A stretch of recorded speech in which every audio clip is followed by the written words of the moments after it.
सर्वांना नमस्कार.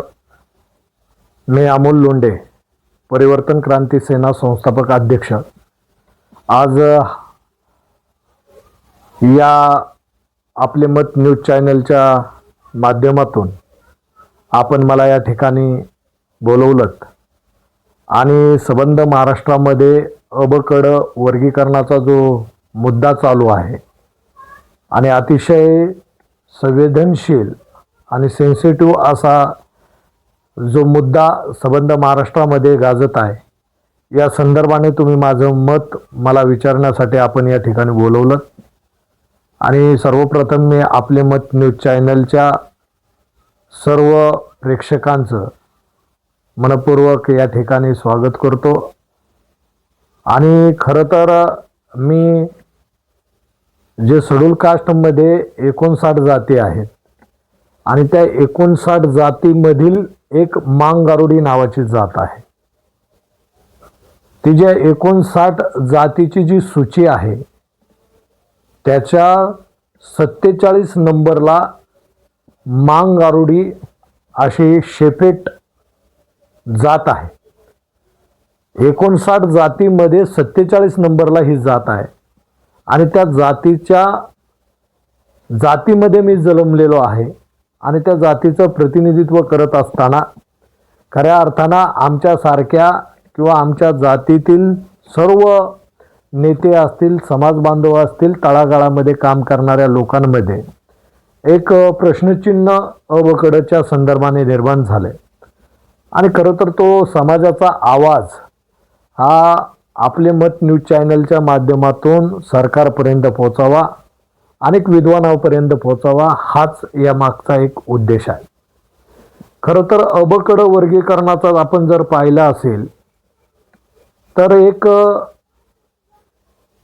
बिदर कमिटी जी एकल कमिटी आहे, ही एकल कमिटी या अनुषंगानं नेमण्यात आली आणि बिदर समितीचा जो अहवाल आहे तो अहवाल 1 एप्रिल 2026 त्यांनी पार्लमेंटमध्ये सुपूर्द केला. आणि खऱ्या अर्थानं तो पार्लमेंटच्या माध्यमातून, सरकारच्या माध्यमातून तो पब्लिश व्हायला पाहिजे होता. लोकांपर्यंत त्याचे जे काही निकष आहे किंवा बिदर समितीनं कोणता अहवाल केला, अबकड वर्गीकरणामध्ये अ मध्ये कोणत्या जाती आहेत, ब मध्ये कोणत्या जाती आहेत, क मध्ये कोणत्या जाती आहेत आणि ड मध्ये कोणत्या जाती आहेत, अ मध्ये येणाऱ्या जातींसाठी किती आरक्षणाचा फायदा होईल, किती टक्केवारी असेल, ब मध्ये असणाऱ्यांसाठी किती टक्केवारी असेल, क मध्ये असणाऱ्यांसाठी किती टक्केवारी असेल आणि ड मध्ये असणाऱ्यांसाठी किती टक्केवारी असेल आणि त्याच्यामध्ये काय काय निकष आहेत, हे जोपर्यंत सरकार पब्लिश करणार नाही तोपर्यंत तळागाळामध्ये काम करणाऱ्या किंवा आणखी अशा काही जाती आहेत ते की बऱ्याच महाराष्ट्रातील लोकांना माहिती सुद्धा नाही, अशा घटकांपर्यंत ते जर पोहोचवण्याची जबाबदारी कुणाची असेल तर मला वाटते ती सरकारची जबाबदारी आहे. आणि कुठंतरी हे सरकार करताना दिसत नाही, आपणा कुणालाच असं दिसत नाही की बिदर समितीचा जो अहवाल आहे तो सरकारने पब्लिश केलेला नाही. आणि न पब्लिश केलेल्या अहवालाच्या बाबतीमध्ये 15 एप्रिलला सरकारने मात्र आपल्या लोकांना प्रतिक्रिया मागितल्या की या अहवालाच्या संदर्भाने आपल्या प्रतिक्रिया समाजानं व्यक्त कराव्या. आणि आपण सोशल मीडिया पाहिला किंवा सोशल मीडिया उघडला तर मातंग वर्सेस बौद्ध म्हणजे कालचे महार वर्सेस आजचे मांग असा जो झगडा लागलेला आपल्याला दिसतोय. की आपण जसंही सोशल मीडिया उघडा तर आपल्याला दिसतंय की जे महार बांधव आहेत ते मांगांना शिव्या घालतात आणि मांग बांधव आहेत ते महारांना शिव्या घालतात. आणि याच्यामध्ये जे आमचे महापुरुष आहेत, जे बाबासाहेब विश्वरत्न महामानव डॉक्टर बाबासाहेब असतील, अण्णाभाऊ साठे असतील, त्याच्यामध्ये लहुजी वस्तादबुवा साळवे असतील, तर कुठंतरी अशा महापुरुषांवर सुद्धा या अज्ञानापोटी चिखलफेक करण्याचं काम या समाजाच्या माध्यमातून होतंय. खऱ्या अर्थानं त्या गोष्टीचा मी दोन्ही गोष्टीचा निषेध करतो, जाहीर निषेध करतो. खरं तर संविधान निर्मात्यांनी हे अ ब कड वर्गीकरण हा जरी आत्ताचा मामला असला तरी संविधान निर्मात्यांनी, ज्यांनी संविधान निर्माण केलं त्यांनी शेड्यूल कास्टची जी सूची निर्माण केली, मला वाटतंय 1911 आणि 1932ला जी जातवार जनगणना झाली आणि या जनगणनेचा आधार घेऊन विश्वरत्न महामानव डॉक्टर बाबासाहेब आंबेडकरांनी शेड्यूल कास्टची जी सूची बनवली, तर त्यामध्ये 1932चा जो काही जनगणनेचा जो मामला होता, जो इंग्रज अधिकारी हटन होता, त्याच्या नेतृत्वामध्ये हे जनगणना करण्यात आली आणि त्याच आधारावर त्याची सूची ही संविधानामध्ये आम्हाला कलम 47 नुसार सेपरेट मांगारुडी असं जे घोषित करण्यात आलं किंवा शेड्यूल कास्टची जी सूची बनवण्यात आली, त्याच्या पाठीमागं कारण एक होतं की ही सर्व लोक हिमोजेनियस आहेत, एक संघ लोक आहेत, पिचलेली दबलेली, एक सारखा त्यांच्यावर अन्याय झालेला, अशी एक संघ हिमोजेनियस म्हणून या जातींना एकत्र करून त्यांची सूची केली आणि त्या माध्यमातून त्यांना शेड्यूल कास्ट असं नाव देण्यात आलं. आता शेड्यूल कास्टमध्ये 13% आरक्षण आहे आणि या आरक्षणाचा असा सूर लावला जातो की एकाच जातीला त्याचा मोठ्या प्रमाणामध्ये फायदा झाला आणि काही जातींना, काही घटकांना त्याचा फायदा मिळाला नाही. कदाचित हे खरंही आहे, या गोष्टीला आम्ही नाकारत नाही, पण आमच्या मनामध्ये सरकार जाणून बुजून हा भ्रम निर्माण करते की काय, असा प्रश्न माझ्यासारख्या कार्यकर्त्याला पडतोय. म्हणून ही नैतिक जबाबदारी सरकारची आहे की सरकारने हे जे काही वर्गीकरण आहे, हे वर्गीकरण कशासाठी आहे, का आहे आणि कसं आहे हे स्पष्ट केलं पाहिजे. आणि हे जर स्पष्ट जर तुम्ही नाही केलं तर हे असं वाटतंय की हे वर्गीकरण नसून विलगीकरण आहे, एका जातीपासून दुसऱ्या जातीला तोडण्याचा आणि आपापसात झगडा लावण्याचा तर हा मामला नाही का, असा प्रश्न माझ्यासारख्या कार्यकर्त्याला निर्माण होतोय. आज आपण पाहत असाल की ज्या जातीमध्ये मी जन्माला आलो आणि त्या जातीचं नेतृत्व करत असताना बऱ्याच आमच्या काही लोकांशी, माझी विचारवंताशी, आमच्या जातीतल्या लोकांशी या संदर्भाने चर्चा झाली, तर बऱ्याच लोकांच्या मनामध्ये या संदर्भाने संभ्रम निर्माण झाला आहे. काही लोक म्हणतात की आरक्षण अ ब कड वर्गीकरणानं मिळालंच पाहिजे आणि हे मिळत असताना काही लोक मातंग म्हणजे मांग बांधवांना टार्गेट करतात आणि असं आमच्या जातीतली लोक म्हणतात की आम्हाला मांगांनी काहीच दिलं नाही. म्हणजे आत्ताच जर असं असेल तर वर्गीकरणामध्ये, उपवर्गीकरणामध्ये सुद्धा अजूक ज्या काही पोटजाती आहेत त्याचं सुद्धा उपवर्गीकरण करण्याची वेळ येते की काय, असं प्रश्नचिन्ह निर्माण झालेलं आहे. असं समाजापुढं एक चित्र निर्माण झालेलं आहे. अ ब कड वर्गीकरण जे काय आहे हे सरकारने भूमिका घेऊन स्पष्ट केलं पाहिजे. जोपर्यंत सरकार ही गोष्ट किंवा हा जो अहवाल पब्लिश करणार नाही तोपर्यंत लोक काय प्रतिक्रिया देणार आहे. मी ज्या जातीमध्ये येतो, मांगारुडी जातीमध्ये, तर ज्या जातीमध्ये आम्ही येतोय त्या जातीला याचा काय फायदा होणार आहे. 13% अ मध्ये कोणती आहे, ब मध्ये कोणती आहे, क मध्ये कोणती आहे, ड मध्ये कोणती जात आहे आणि आमची जात कोणत्या ह्याच्यामध्ये येते, कोणत्या आमच्या जातीसाठी काय निकष आहे, किती काय आहे, त्याची जनगणनेच्या आधारावर खऱ्या अर्थानं सगळ्या गोष्टी या झाल्या पाहिजेत. आम्ही अ ब कड वर्गीकरणाला विरोध करणारी लोक नाहीत, पण जोपर्यंत त्याचं वास्तव आम्हाला समजणार नाही तोपर्यंत त्याला विरोध आणि समर्थन करण्याचा मामलाच येत नाही.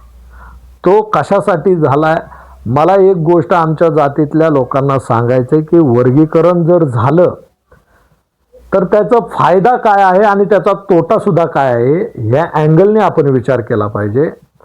जर आमच्या फायद्याच्या जर गोष्टी होत असतील तर 100 नाही 200% आम्ही सुद्धा त्याला समर्थन करणार आहोत. कारण ज्या जातीमध्ये आम्ही जन्माला आलो त्या जातीमध्ये आमच्या मुलाबाळांच्या हक्काचा वाटा त्यांना मिळाला पाहिजे, ही भूमिका आमची राहणार आहे. पण जोपर्यंत आम्हाला ते कळणारच नाही आणि जर कळालं नाही ना, त्या अनुषंगाने जर चुकीच्या गोष्टी घडल्या आणि आमच्या जातीवर जर काहीच मिळलं नाही तर मात्र येणारी पिढी आम्हाला शिव्या घालील, येणारी पिढी आमच्या नावाने बोंबलत बसेल. आणि हे होऊ नये यासाठी हा व्हिडिओ खऱ्या अर्थानं मी आपले मत न्यूज चॅनलच्या माध्यमातून आमच्या समाज बांधवांना विनंती करतो की यासाठी खऱ्या अर्थानं ह्या अँगलने आपण ह्या व्हिडिओचा किंवा ह्या बाईटची चर्चा केली पाहिजे. जोपर्यंत आम्हाला समजणार नाही, मी एक ऑनलाईन मीटिंग आमच्या जातीची झाली आणि त्या जातीमध्ये आमचे कोल्हापूर भागातून शाहू फुले आंबेडकरी विचारामध्ये काम करणारे दिगंबरजी सकट आहेत, त्यांच्याकडून मला काही माहिती मिळाली. त्यांनी अशी माहिती सांगितली की तेलंगणामध्ये जे काही वर्गीकरण झालं त्याच्यामध्ये मातंग जातीला 2% आरक्षण मिळालं आणि त्याच्यामध्ये मांग गारुडी जातीचा आम्ही जर विचार केला किंवा तिथं जाऊन विचारणा केली, पाहिलं तर 0.0% आमच्या जातीच्या वाट्याला आलेला आहे. हे असं का झालं? एकतर आमच्या जातीमध्ये अज्ञानाचं अशिक्षितपणा आहे, अज्ञानाचं प्रचंड मोठ्या प्रमाणात अज्ञान आहे. आमच्या लोकांना परिस्थिती इतकी नाजूक आहे की त्यांच्या पाठीमागं आणा लागलेला आहे. टीजभर पोटाची खळगी भरण्यासाठी सकाळी उठून रोजंदारीसाठी जावं लागणारी आमची ही जात आहे. रात्री 8, 9, 10 वाजता पुन्हा घरी येऊन पुन्हा काय 2 घास खाऊन पुन्हा उद्या सकाळची चिंता.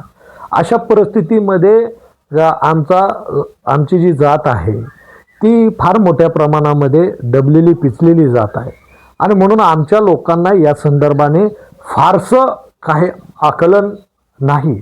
तर ही सर्व जबाबदारी सरकारची आहे की अशा वंचित शोषित घटकांपर्यंत ही जी सरकारची जी काही समिती आहे, जो बिदर समितीचा अहवाल आहे किंवा आमच्या जातीसाठी काय मिळणार आहे, काय निकष आहे, हे सरकारी यंत्रणा लावून सरकारच्या माध्यमातून हे सर्वसामान्य लोकांपर्यंत पोहोचलं पाहिजे. यानंतर मला एक गोष्ट अशी सांगायची की ह्याच्यामध्ये फायदा झाला तर निश्चित आम्ही आनंदाने स्वीकारू, पण लक्षात घ्या की आज आम्हाला जसं जर त्या सकट साहेबांनी सांगितल्याप्रमाणे जर ते खरं असेल आणि तिकडं तेलंगणामध्ये जर आम्ही 0% असेल तर मला विचार करा की मग आपली ही लढाई कशासाठी आहे, याचा गांभीर्याने आपण लक्षात घेतलं पाहिजे. मी या घटनेला आजही सांगतो की माझा विरोध नाही, पण माझी एक भूमिका अशी आहे की खऱ्या अर्थानं तो अहवाल काय आहे आणि त्याच्यामध्ये आमच्या जातीसाठी काय दिलंय आणि त्याच्यासाठी काय निकष आहेत हे जोपर्यंत आम्हाला समजणार नाही तोपर्यंत आम्ही आमची प्रतिक्रिया काय नोंदवणार आहोत. म्हणजे आम्हाला नवरी तर तुम्ही दाखवताय आणि लग्नासाठी तुम्ही आम्हाला म्हणताय की तुमचं लग्न करायचं आणि तुम्ही आम्हाला नवरीच दाखवत नाही. नवरदेव उभा केलाय, नवरदेवाला नवरीच माहीत नाही आणि तुम्ही सांगताय की तिच्या संदर्भाने प्रतिक्रिया द्या. तर ही फार गोष्ट चुकीची आहे. तर माझी या व्हिडिओच्या माध्यमातून आपले मत न्यूज चॅनलच्या माध्यमातून सरकारला विनंती आहे की खऱ्या अर्थानं आपण हा अहवाल सर्वसामान्य घटकापर्यंत तळागाळापर्यंत पोहोचवला पाहिजे. एक वेळ अशी होती की आम्ही 13% आरक्षणामध्ये होतो. आज ते जसं सकट साहेबांनी सांगितलं तेलंगणाचा विषय 13तून आम्ही 0वर आलो. बरं, आरक्षण म्हणजे काय? आरक्षण कशामध्ये आहे? तर आरक्षण हे शिक्षणामध्ये आहे, आरक्षण नोकरीमध्ये आहे आणि नोकरीतल्या प्रमोशनमध्ये आरक्षण आहे. आणि मग आमच्या जातीतल्या ज्या नेत्यांनी किंवा आमच्या जातीतल्या सर्व लोकांनी हा विचार केला पाहिजे की शिक्षणामध्ये आमची जात किंवा शिक्षणामध्ये आमच्या जातीचा उच्चांक किती आहे. जर आम्हाला शिक्षणामध्ये जर आमची जात कमी असेल किंवा कुठं दिसत नसेल तर आम्हाला नोकरी मिळेल का हो? आणि नोकरी नसेल तर नोकरीतलं आम्हाला प्रमोशन मिळेल का हो? आणि प्रमोशन जर नसेल तर आम्हाला चांगला पगार पाणी असेल का हो? आणि चांगला आमच्याकडे पगार पाणी नसेल तर आमचा आर्थिक बौद्धिक उद्धार होईल का? तर हा नक्कीच होणार नाही. म्हणून शिक्षणाचं प्रमाण किंवा शिक्षणासाठी आमच्या लोकांमध्ये जागृती निर्माण करण्याचं हे खऱ्या अर्थानं ही नैतिक जबाबदारी आहे. आता मला वाटतंय 2027ला जातवार जनगणनेचा पुन्हा विषय येणार आहे. याच्यामध्ये आमच्या लोकांनी व्यवस्थित माहिती आमच्या लोकांना सांगितली पाहिजे. ऑनलाईन ज्या काही मीटिंग होतात त्याच्यामध्ये सुद्धा मला असं समजलं की आमच्या काही लोकांना पाठीमागल्या जनगणनेमध्ये ओबीसी मध्ये टाकून दिले. म्हणजे एकतर आमची जेंट्स लोक कामाधंद्याला गेल्यानंतर महिलांना काहीच समजत नाही, अशिक्षित महिला आहेत मोठ्या प्रमाणामध्ये, आणि ते यांना वाटेल तशा पद्धतीनं ते स्टेटमेंट देतात. तर हे आमच्या सर्व जे काही कार्यकर्ते आहेत त्यांना आम्ही सांगतो की त्यांनी आपल्या सर्व घरच्यांना या संदर्भाने व्यवस्थित माहिती देऊन, जर कोणी माहिती घेण्यासाठी आला तर व्यवस्थित आपण त्यांना ती माहिती दिली पाहिजे. म्हणजे त्याच्या आधारावर आपला सर्व जो काही त्यांना जो कोठा पाहिजे किंवा ती माहिती पाहिजे तर ती माहिती त्यांना मिळेल. दुसरी एक गोष्ट अशी आहे की आम्हाला मांगाची पोटजात म्हणून, मला तर असं माझं जेवढं आकलन आहे की मला असं वाटतं की माझी तिसरी पिढी आहे किंवा जास्तही असेल, पण तेव्हापासून आम्ही मांगाची पोटजात म्हणूनच गणलो गेलेलो आहे. जरी अनेक काही विद्वान लोकांना आमच्या जातीतल्या वाटत असेल की हे चुकीचं आहे, मांगाशी आमचा कसलाही संबंध नाही, पण मला हे योग्य वाटत नाही. का? त्याचं कारण असं आहे की पश्चिम महाराष्ट्रामध्ये आम्ही जर तो पश्चिम महाराष्ट्राचा इतिहास बघितला तर मांगांची आमची बोलीभाषा एक आहे, मांगांचा आमचा राहणपान एकसारखा आहे, आणि आमच्या तिसऱ्या पिढीमध्ये सर्वात महत्त्वाचा मुद्दा की आमच्या जातीच्या दाखल्यावर सुद्धा मंगारुडी असा उल्लेख आहे. बरेच लोकांच्या याच्यावर सुद्धा प्रश्नचिन्ह आहे की आम्ही मांगाची पोटजात नाही, मग आमच्या पुढं मांग कसं लागलं. आणि दुसरी गोष्ट संविधानिक पद्धतीने सांगायचं तर 59 जातीची जी सूची आहे त्याच्या सेपरेट कॉलमवर 47 नंबरला मांग गारुडी अशी ओळख आमची स्वतःची आहे, आणि 46ला जे मांग बांधव आहेत किंवा मांगाच्या ज्या तत्सम पोट जाती आहेत तर त्याच्यामध्ये मांगाची पोट जातीच्या संदर्भात सांगायचं तर मांग मातंग आहे, मांग मिनी मादगी आहे, दख्खनी मांग आहे, त्याच्यानंतर मांग म्हशी आहे, मांग मदारी आहे, आणि त्याच्यामध्ये मांग गारोडी असा उल्लेख आहे 46ला. राधे मांग आहे, पण 47ला मांग गारोडी आणि मांग गारुडी असाही उल्लेख आहे सेपरेट 47ला. म्हणजे आम्ही सेपरेट 47ला जर आहोत तर सेपरेट वाटा आम्हाला सुद्धा आमच्या जातीसाठी मिळाला पाहिजे. पण तो वाटा देत असताना सरकारने त्याच्यावर कोणते निकष घातलेले आहेत, सरकारने त्याच्यावर काय अभ्यास केलेला आहे, किंवा आमच्या जातीमध्ये कोणत्या प्रवर्गामध्ये, कोणत्या अ मध्ये आहे, ब मध्ये आहे, क मध्ये आहे का ड मध्ये आहे, या सर्व जातीचा समावेश करून आम्हाला ते सांगितलं पाहिजे. आणि सांगितल्यानंतर ते आमच्या लक्षात येईल हे आमच्या फायद्याचं आहे किंवा तोटाचं आहे, त्याच्यावर आम्ही प्रतिक्रिया नक्की देऊ. पण खरं आम्हाला हे माहितीच नाही तर आम्ही कसं सांगणार आहे. आत्ता मागाशी माझा एक कॉल झाला आणि कर्नाटकच्या संदर्भाने जे वर्गीकरण झालं त्या वर्गीकरणामध्ये सर्वात मोठा वाटा तिथं बौद्ध बांधव म्हणजे महार असतील, चर्मकार असतील आणि मातंग असतील, या तिघांना अ ब क असं याच्यामध्ये टाकण्यात आलंय. आणि ज्या बाकीच्या ज्या जाती आहेत की त्या अजून त्यांची संख्या कमी आहे, त्यांच्याकडे साक्षरता नाही, शिक्षणाचा अभाव आहे, ते सरकारला माहिती नाही, अशा सर्व जाती ड मध्ये टाकल्यात. जर अशी आमची जातीचं जर असं झालं आणि आमच्या जातीला जर तितकी साक्षरता आमच्या लोकांमध्ये नाही आणि तितकं प्रशासन शासन दरबारी आमच्या जातीचा बोलबाला नाही,